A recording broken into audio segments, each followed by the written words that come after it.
I mean, it comes across like that to a lot of people. We're looking at how close this race is. And, you know, we had the town hall with Harris this week. We heard from voters saying, I want specifics from her. I want to know what my taxes are going to look like when he likens to, or Harris likens to a Trump sales tax. Right.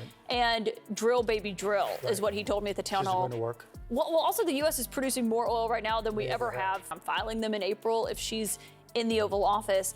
And just when you compare that, as it's now become this thing, people are focusing on the double standard that the both of them face.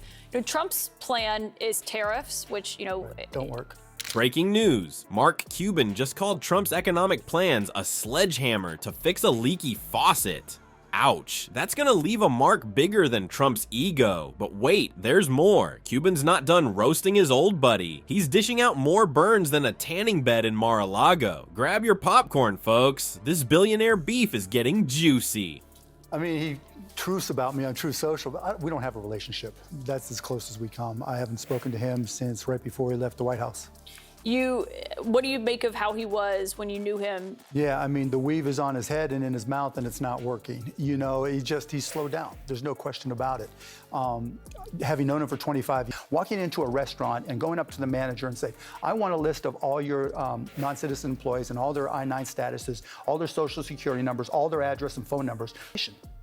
You know, now, you know. Yeah, because if he carries out mass deportations, it's going to hurt the business community potentially. It's going to kill somebody. Imagine, like, there's a thing called an I-9 where you all have to fill it out, which talks about your immigration status and work status and everything. Before we move on, I'd like to ask you a small favor. If you appreciate this content, please take a second to like this video and subscribe to the channel. Over 98% of you watch the videos without subscribing. It costs you nothing, but it makes a huge difference to us. So did you click the subscribe button? Great. Thank you so much. Now, back to the video. In the past, when Trump and Mark Cuban were the best of friends, do you remember? That is correct. Those days are long gone, just like the natural color of Donald Trump's hair. Imagine a scenario in which two friends who are both billionaires compare whose private jet could fly higher and exchange stock tips while eating hamburgers that are plated with gold. Order would call for a 25% tax on all products that enter the country from Mexico and Canada, and a 10% additional tariff on products from China. Almost everyone who knows anything about economics believes these tariffs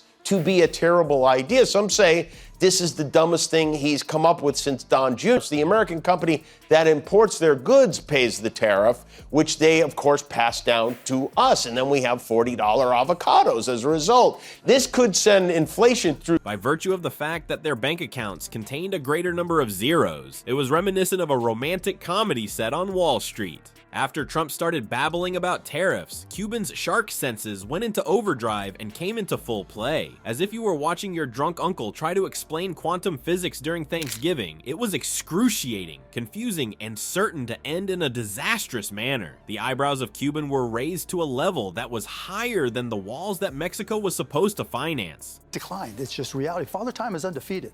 You can't be 78 years old and not expect some decline. Do you think voters see it that way? I mean, obviously it was a major issue for Biden. He's not in this race anymore because of it. They don't see Trump the same way? No, not at all. You don't hear him talk in depth about policies at all. And so you can get by with just sound bites. You can get by with being loud and boisterous and salesy. And to some people, that comes across as being the right thing to do. Because Trump never is intellectual about anything.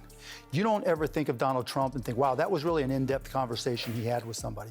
You don't think of Donald Trump and say, that was really nuanced in what he had to say about this position or his policy. As President Trump's economic plans became more outrageous than a squirrel on Red Bull, Cuban came to the realization that his longtime friend had lost more marbles than a child who was clumsy while working in a marble factory. It was like watching a train crash in slow motion, with the exception that the train was made of money and the conductor was wearing a MAGA hat. Other than that, it was very similar. Cuban, being the highly perceptive shark that he is, started to have suspicions that something was really wrong, and the spray tan that Trump sported wasn't the only one. As Trump's ideas became more bizarre than a cat in a room with a laser pointer, he watched in horror as they continued to develop. It appeared as though Trump was playing a game of economic Jenga, and Cuban was aware that the collapse of the entire system was on the horizon. Finally, our favorite star from Shark Tank has divulged the information. Trump came to the realization that his knowledge of the economy was as shallow as a puddle in the Sahara Desert. It is reasonable to expect a goldfish to produce some bubbles, but that is about as realistic as expecting it to solve calculus puzzles. It is now more common for them to trade insults than it is for Trump to trade wives. Instead of playing golf together and comparing gold-plated toilets, they are trading insults. Comparable to a Twitter battle between an orange and a shark, with one being full of pulp and the other being full of bites. This situation is very similar. Now is the time for all of us to put on our thinking caps, or in the case of Trump, his towering MAGA hat. When it comes to President Trump's approval ratings, Mark Cuban's economic forecasts will leave you speechless more quickly than they do. Are you ready to understand why he thinks that the rhetoric that Trump has used regarding tariffs is as helpful as the screen door of a submarine? A grumpy person.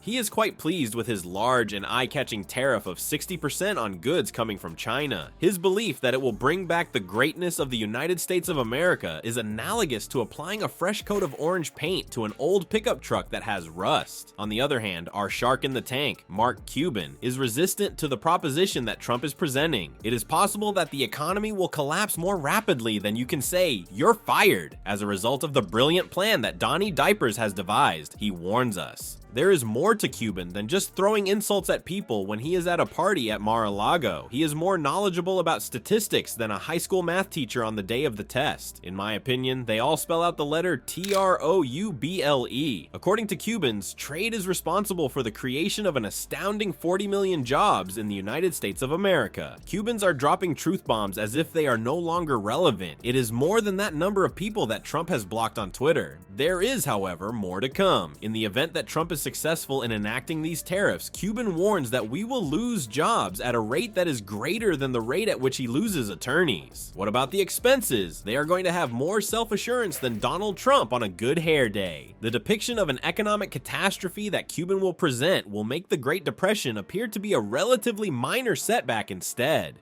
Probably at this very moment you are asking yourself, surely Trump is aware of what he is doing, right?